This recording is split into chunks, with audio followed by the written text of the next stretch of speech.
Hey guys, Ubisoft has released the full map for Ghost Recon Wildlands in this beautiful image that we can zoom right in on. And it gives us a real representation of how big and how interesting this world is going to be.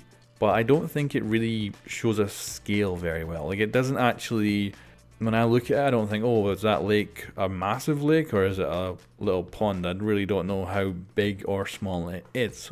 So I decided to go back and look at my E3 gameplay that I recorded in Los Angeles when I played Ghost Recon, and I thought, I'll see if I can find something that kind of shows me a sense of scale. So first of all, I found out where the E3 demo actually took place in-game. So we attacked this little town here of Rosario, and we took a helicopter ride from nearby of this town up here. Now that is where I got this footage.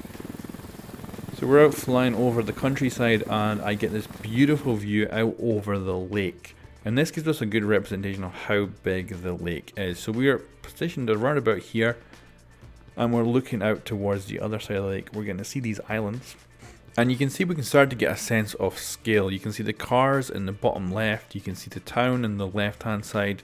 You can see a plane in the middle. So you can get a real sense of scale of how big that lake is, and that lake is big. Like, it's going to take you, by boat, I would say at least 5 minutes to cross. If you want to get over there by car, following the road, you're going to be talking at least a 20-minute or more journey. By foot, you're talking at least half an hour.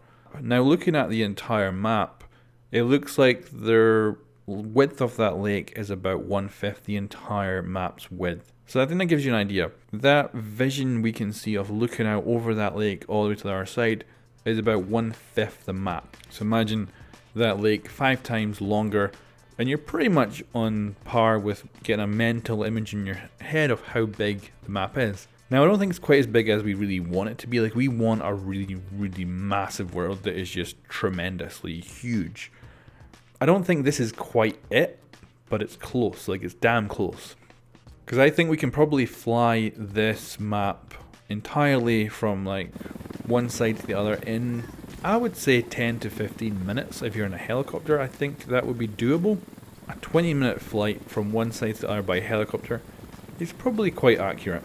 Now, by car, there's no highways, there's no big straight roads like there is in GTA. So I think covering from one side to the other in even like an off-road vehicle where you could cut corners, I think you're talking at least an hour for driving one side to the other. And if you decide to walk, which is definitely something I want to do with my friends, is I want to like properly walk from location to location and kind of take in all the atmosphere and the visuals that the game is going to bring us. So I think we're talking at least an hour to walk even half the map, because you're going to be going up and down mountains and there's no kind of simple direct route from location to location. So this is looking pretty cool. I'm actually quite excited about it. They also released a second map, which is this one here, which shows the different kind of biomes that we'll have in the game.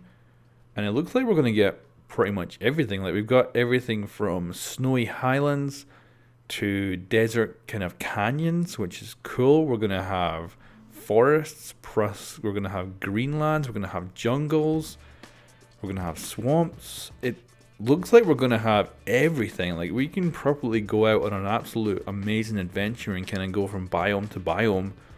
And like I say, I want to do it on foot. I want to take my time to just explore and just take it all in, not just fly by in a helicopter. So this, to me, looks damn cool. I'm very excited for this. And I hope that my little investigation gives you yourself a kind of sense of scale of the map. Like I say, I don't think it's quite as big as I wanted it to be, but I do think that it's getting there. Like, this is another step towards what will hopefully be the pinnacle of open world games someday, when we get that massive world that is just tremendously in-depth, huge, and is kind of completely and utterly alive. This is one step closer. So I'm really looking forward to actually playing this in the beta. So guys, thank you for watching. I hope this helped, and I'll catch you next time.